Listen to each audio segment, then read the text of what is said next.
Hi friends, 1980స్లో చాలా sensational movie ఏది అంటే ఆకలి రాజ్యం అని చెప్పచ్చు.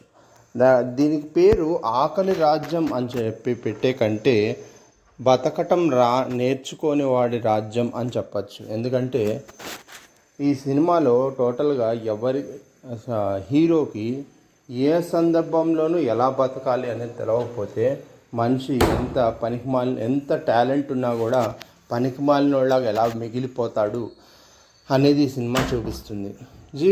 సినిమాలో ప్రతి సీన్ కూడా చాలా రక్తి కట్టే విధంగా, చాలా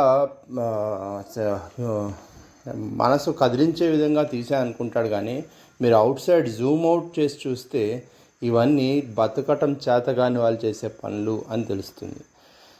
ఒక గ్రాడ్యుయేషన్ కంప్లీట్ చేసిన ఒక హీరో ప్రతాప్ అనే హీరో కమల్ హాసన్ ఒక తండ్రితోటి గొడవపడి రాజధాని అయినటువంటి న్యూఢిల్లీకి వెళ్ళి జాబ్ కోసం ట్రై చేస్తాడు. జాబ్కి కావాల్సిన క్వాలిఫికేషన్స్ అన్నీ ఉంటాయి, కానీ జాబ్కి ఇంటర్వ్యూకి వెళ్ళిన ప్రతిసారి ఒళ్ళు పొగరుగా ఆన్సర్లు ఇచ్చి బయటకు వచ్చి జాబ్ పోగొట్టుకుంటాడు. పోనీ బయటకు వచ్చాకైనా ఏదైనా జాబ్ చూసుకుంటాడా అంటే ఏ ఆటో నడపటం అంటే ఏ పని దొరకకపోతే పర్వాలేదు, కానీ దొరికిన పనిని కూడా నాకు ఇష్టం లేదు, నా ఆటోలో కూర్చున్నవాడు ఆ పని ఈ పని చేయకూడదు, ఇలాంటివి రూల్స్ పెట్టుకో